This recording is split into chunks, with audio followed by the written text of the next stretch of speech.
Сегодня у меня будет влог о поездке в торговый центр «Панорама» вместе с Фаней. Торговый центр «Панорама» организовывает интересные мероприятия для собак, так как 23 апреля в Литве празднуют День собак. Влог у меня выйдет с опозданием.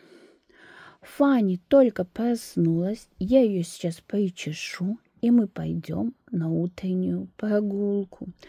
Подписывайтесь на наш канал, тот, кто не подписался, и ставьте нам лайки. Мы с Фанни вышли на утреннюю прогулку. Через пару часов мы поедем в торговый центр «Панорама» на праздник для собак. Мероприятие очень интересное. Будет 2 лекции от разных ветеринарных клиник. Доктор Вет и Пецитив, который лечится Фанни, когда болеет. Также будет возможность общения с дрессировщицей и с писателями, которые написали книгу про собак. Праздник будет на литовском языке. Я так и вставлю видео, а в конце видео расскажу, что мне понравилось на празднике, а что нет.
Подобные мероприятия мы с Фаней очень любим и стараемся их посещать.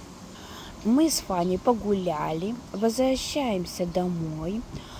Фаня покушает, потом немножко отдохнет, и мы будем собираться на праздник для собак. Мы с Фаней дома. Я Фане помыла лапки, и сейчас она будет завтракать.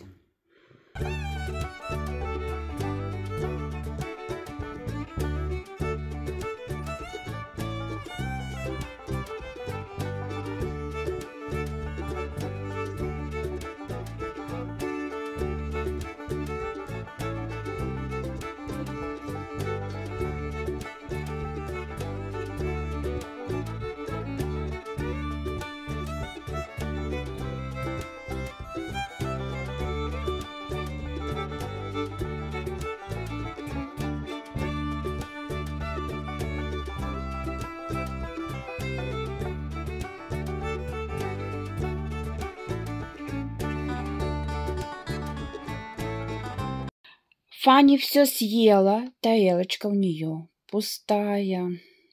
А это мероприятие я знала заранее. В начале недели у нас было очень жарко, поэтому я планировала Фане одеть легкое летнее платье. Но вчера у нас сильно похолодало, поэтому придется одевать Фане комбинезон и жилетку. Фане одену вот такую вот жилетку. Она розового цвета. На жилетке звездочки. Надпись Dog Baby. Жилетка с капюшоном. На капюшоне ушки-мишки. И вот такой вот бантик с мишкой. Жилетка на кнопках. И у нее вот такая вот белая подкладка. Под жилетку одену комбинезон. вот такой вот зайкой и звездами. Комбинезон не закрывает животик. Жилетку, скорее всего, я в торговом центре сниму, и Фаня останется только в комбинезоне.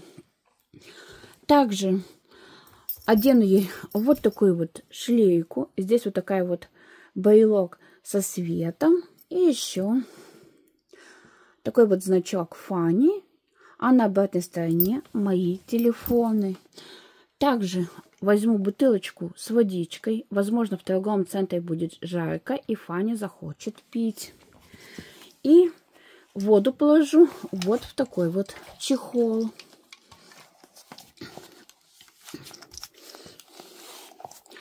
Так как я решила, что Фаня поедет в коляске, так мы сможем подольше побыть. Если она устанет, она сможет там просто спать, а я смогу какие-то лекции посмотреть. Поэтому коляску застелю вот таким вот пледом от фирмы Брит.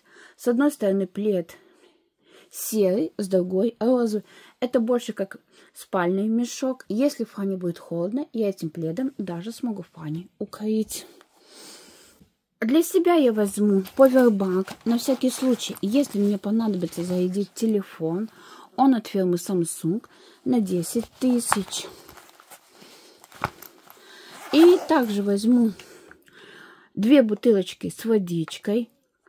Одна вода от фирмы Norville 0,5, а вторая Mio Rio. Обе бутылочки по 0,5 литров. Так как в торговом центре обычно бывает жарко, и я всегда хочу пить. Я Фане делаю вот такой вот комбинезончик и вот такую вот жилетку. Мы сейчас будем выходить, встретимся на улице. Мы с Фаней вышли из дома. Фаня сидит в коляске, а мы спускаемся в лифте на 1-й этаж.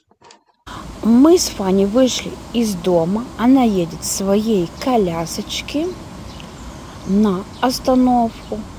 А с остановки мы поедем в торговый центр «Панорама» на автобусе номер 49.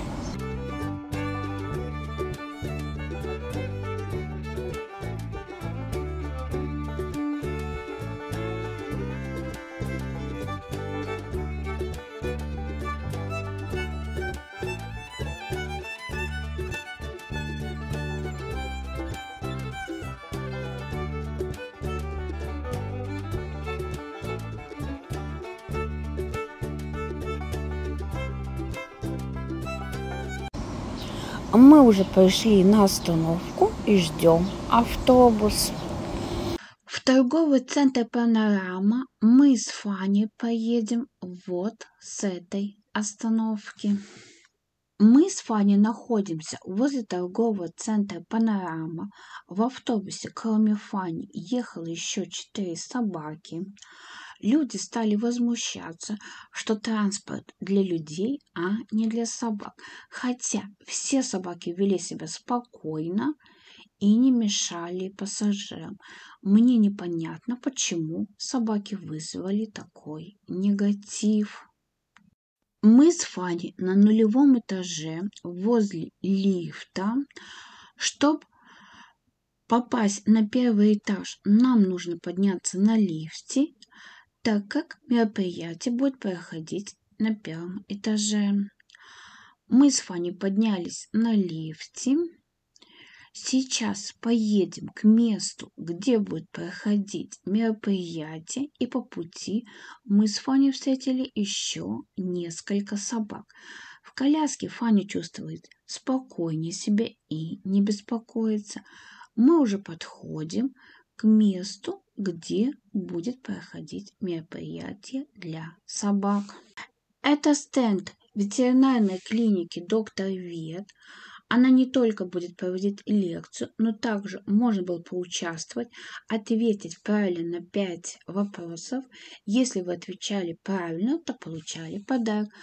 Я поучаствовала и получила для Фани небольшой подарочек.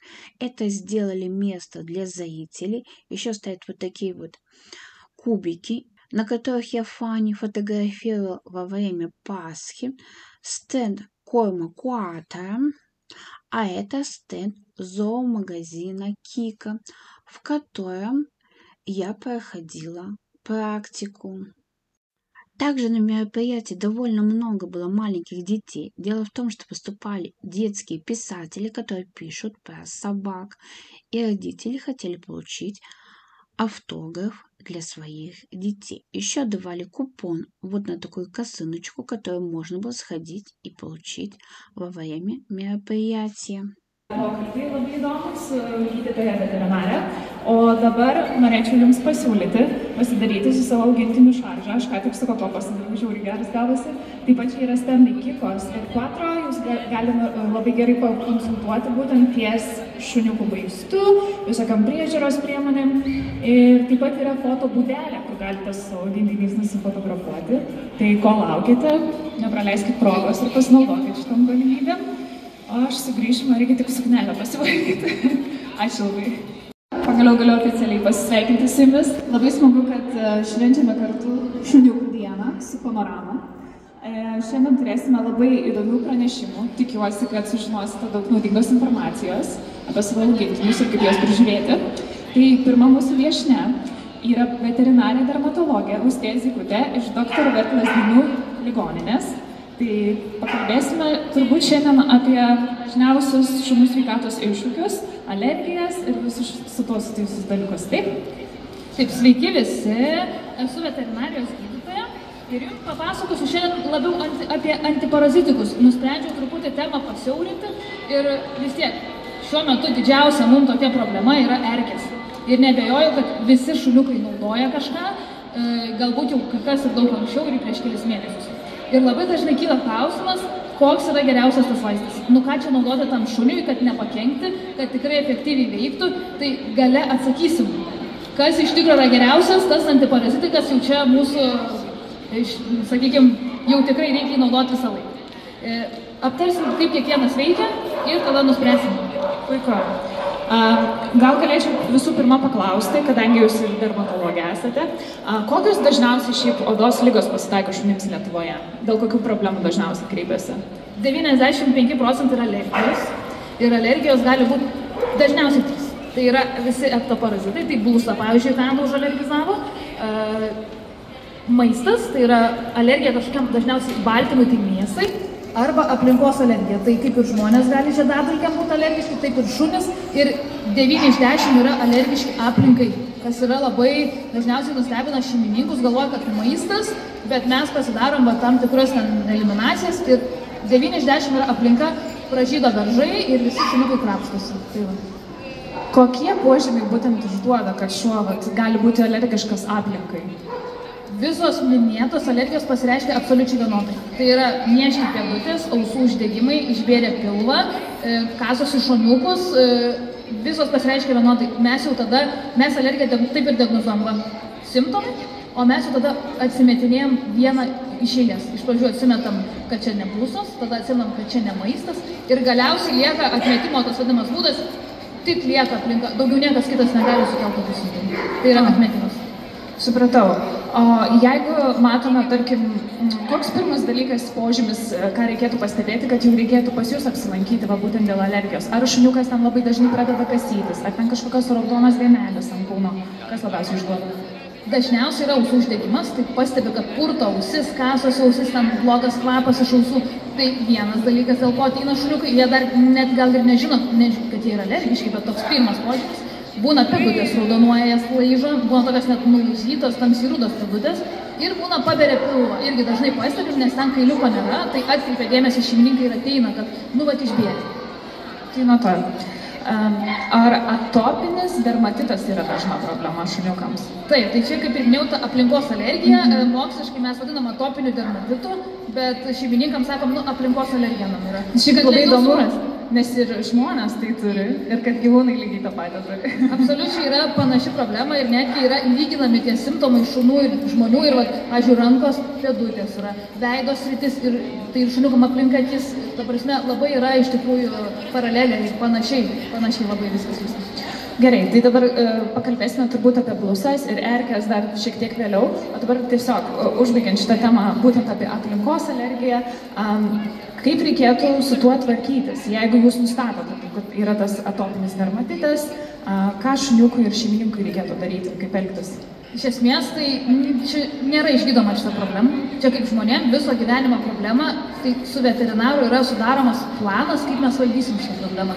Ir pastovi priežiūra odos, pastovus valymas ausų, kad mes neleistume išsibujoti tai problemai. Tai realiai su dermatologu veterinaru pastovus bendravimas, plano sudarimas ir šeimininkas turi suprasti visą problemą ir tada gyvūnas gali gerai gyventi, bet vis tiek pastangų įdėti reikia. Ar yra toks konceptas kaip hipoalerginiai šunys, kurie, čia marketingas, ar iš tikrųjų taip yra, kad jie nėra... Iš esmė kokia, mes labiau tada turim žiūrėti į kaip alergizuojasi žmogus, o žmogų alergizuoja dažniausiai, pavyzdžiui, seilių baltymus. Tai jeigu žmogus alergikas seiliam, tai mums nelabai svarbu, ar čia hipoalerginių šuo ar ne. Jeigu kailio arba, tarkim, kažkokiam odos, tada taip, tie šuniukai, kurie nesišeria, jie netaip į aplinką mesta savo kailį ir žmogus nereaguos. Tai čia individualu, bet tikra šunų alergija dažniausiai yra seiliam ir dažniausiai tie žmonės, kurie smarkiai alergiški, nesvarbu, koks šuo jie vis tiek alergizuojasi. Tai šiek tiek yra marketingo triukas. Kažkiek triukas, bet kažkiek tiešus. O dabar kalbant šiek tiek apie alergiją maistui. Jūs sakėt, kad mėsa, baltymai. Aš turiu pati šuniuką ir mano koko yra alergiška vištienai, bet tik vištienai kažkodėl. Ar čia yra dažnas dalykas irgi? Yra individualu šuniui, nes kaip išsivysto ta maistinė alergija. Ilgą laiką organizmas sutinka tą mėsą ir jis iš pradžių ją nereaguoja. Po kurio laiko išsivysto tas blogas, kaip atsakas organizmo ir turim alergiją. Tai yra labai individualu, reiškia, šuo turi būti ilgą laiką valgęs tą baltymą. Jeigu šuo niekada gyvenime vištos nevalgė, jis negali būti alergiškas. Tai reiškia, jis valgė kažkada vaikystėje skaniukus, konservus ir užsialergizavo. Ir dabar jau visi bijo tos vištos ir alergizuoja dabar jau ėrieną, nes visi rinkosi dabar jau ėrieną, nuo pat mažens sakė, negalima. Tai dabar jau mes matom, kad ta višta visai gerai kai turėjom, bet čia absoliučiai individualūs šuniai, tai nėra vieno gero baltymo. Nes tikrai esu girdėjusi, kad vištiena labiausiai ten alergizuojanti, tai pasirodo ir ėriena gali, ir bet kokia kita mėsa. Bet kokia mėsa ir esmė, kad dažniausiai priklauso, kas populiaru maisto sudėtį. Nes ir jau jeigu ten višta nuo pat mažens ir alergizuoja, dabar jau bando keisti tą kaip madą ir išiminėti tą vištą. Tai už tai mažiau jinai jau pradeda alergizuoti šuniukus, labiau ėriena, kas populiaru maiste. O kalbant apie maistą, po kiek laiko maždaug pasimato, jeigu tarkim mes duodam sauso maisto arba tų skanukų, kiek maždaug užtrunka, kad šuo pradėtų alergizuoti? Šiaip alergija išsivystyti reikia laiko. Tai būna ir pusmetis, ir metai, ir 2 metai, kitiem 8 metų išsivysto. Jeigu šuo yra tikrai alergiškas ir gauna tą alergeną, tai gali užsikasyti per dienas. Tarkim, gautų koko vištos, greičiausiai dienos bėgiai neužsidraskytų gal 2. Bet išsivystyti alergiją reikia laiko. Matom ir mažų šuniukų, 6 mėnesių, 5, bet labai retai, dažniausiai metai, 2, 3 ir į viršų. Dar norėjau pakalbėti, jeigu mes nesirūpintume savo augintiniais, ypatingai dermatito ir panašiai, kas blogiausio gali nutikti? Didžiulis diskomfortas šuniui, labai ausis, pavyzdžiui, skausminga, karštosios piliuoja, pėdos irgi jiems sunku eiti. Tas pats yra, kad bakterijos ant odos labai daug, tai žmonėm jas gali perduoti. Iš esmės tiesiog didžiulis diskomfortas tiek žmogui, tiek gyvūnui, nes jis mato, kaip jam kenčia, jam niežti, jam skauda, o šuniukui tiesiog, nei vaikščioti negali, nei ramiai pavalgyti nieko. Tai iš tikrųjų ta odos problema sunkiai, labai gyvenimo kokybė bloga. Žodžiu, reikia tikrintis, keliauti pas veterinarą, dermatologą ir neapleisti šitos problemos. Tikrai taip. Na ir dabar turbūt aktualiausia šių dienų problema, tai yra erkės. Ir jos aktualios šiaip ir žmonėm, nes visada tik pavasaris ateina, mes išeinam į miškus, į laukus, į parkus, tai tas pats ir mūsų augintiniams. Tai mes pradėjome kalbėti, kokios yra apsaugos būtent nuo visų šitų parazitų, tai galim daugiau apie tai pašnekėti. Taip, tai aš trumpai aptarsiu, kaip veikia apskritai apsauga nuo ektoparazitų ir pašnekėsim, kuri, kaip sakiau, geriausia. Tai mes turim kelis variantus, tai pirmas yra antkakliai ir antkakliai yra impregnuoti vaistinę medžiagą. Ir turim 2 rūšis antkaklių, aš specialiai nedėjau pavadinimų, nenorėjau ten reklamuoti, bet pasakysiu žodžiu. Tai yra pigesni antkakliai, tokie kaip Bolfas ir Kiltiksas, tai jisai vaistinė medžiaga paskleidžia ant paviršiaus šuniuko, ant riebalo, ant plauko, bet jis į organizmą neįsigeria. Iš esmės, kaip jis pašalinamas, tiesiog nuo odos su plaukais, su riebalais į aplinką išsiskiria. Ir šita vaistinė medžiaga yra pavojinga labai vandens gyvūnam, tai toks šuo negali maudytis. Jeigu maudosi, mes visas žuvytes ir tame ežere ten ir išguldome. Taip pat ir aplinkoje pasiskleidžia, tai rašoma lapelė, kad netgi negali miegoti su žmogum, ypač su vaikais, tokie šuniukai, kurie su antkakliu. Brangesni, pavyzdžiui, Forestas, tai jisai turi jau... O koks kainų skirtumas yra, tarkim, gali būti? Kokie trigubai brangiau tas, kur jau truputį toks, sakykime, saugesnis. Sakykime, Forestas, jisai brangesnis, bet jisai yra atsparus vandeniui ir jo veikimo principas yra, kad įsigeria į riebalinį sluoksnį, tai jau į odą įsigeria. Ir po biškutį metą tada su riebalu į paviršių. Vėlgi, nėra pasisavinama visiškai, tai reiškia, per kepenų mes neliečiam, viskas yra išskiriama tiesiog per plauko riebalinę liauką į išorę. Tada erkė nepadėrusi, to truputį kraujo iš riebalinio sluoksnio numišta. Tai truputį saugesnis aplinkai, nes išsimaudžius netiek daug tos vaistinės medžiagos ant šuniuko lieka, atsparesnis vandeniu jisai, bet vis tiek, kadangi išskiriame jį su riebalu į aplinką, miegoti su vaikais tokio šuniuko nereikėtų leisti.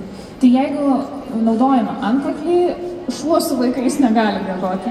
Vienaip ar kitaip. Iš esmės taip, nes vaikai jautrus yra visokiom medžiagom ir čia apskritai tiesiog pačiam lapelį parašyta, kad to nedaryti.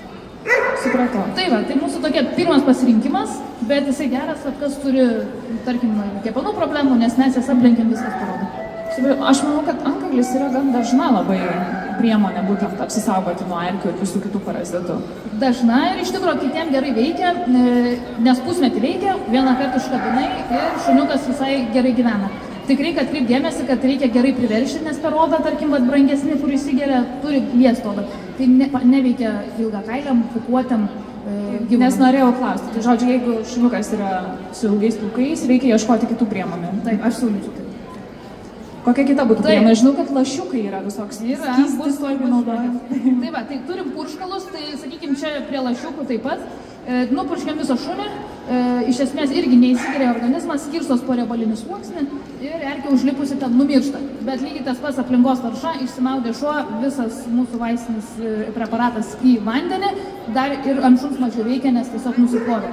Tai vat, irgi reikia galvoti, ar šuo nesimaudo, purškalai netinka tokiam, kurie maudosi dažnai, ar ten su jumis lovai gyvena praktiškai.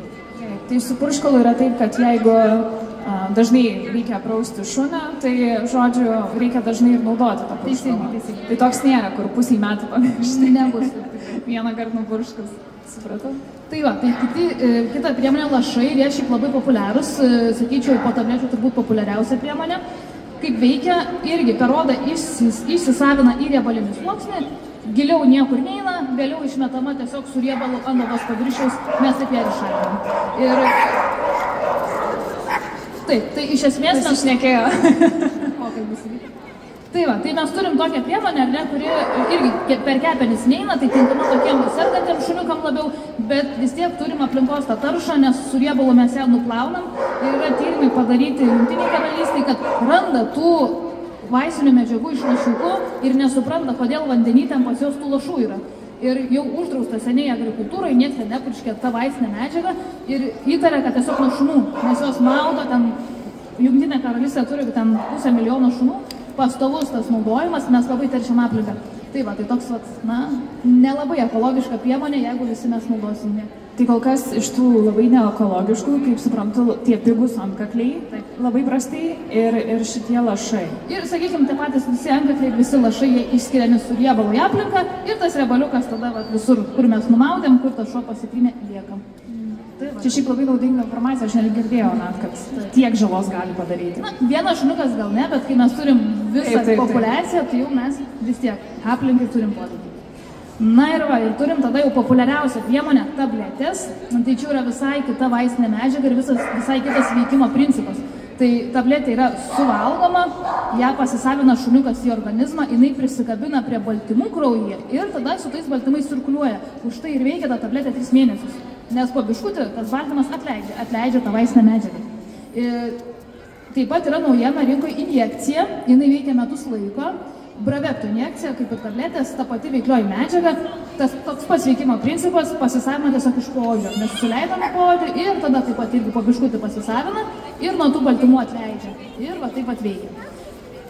Išsiskiria daugiausiai per kepenis į aplinką su išmatom. Tai reiškia, kad mes tą vaistinę medžiagą pašalinam su išmatom, per odą mes daug mažiau ją šalinam. Tai toks, sakykime, irgi tai aplinkai šiek tiek geriau, jeigu mes viską susirenkam, jeigu ne, tai irgi vabaliukai tam miršta visiškai.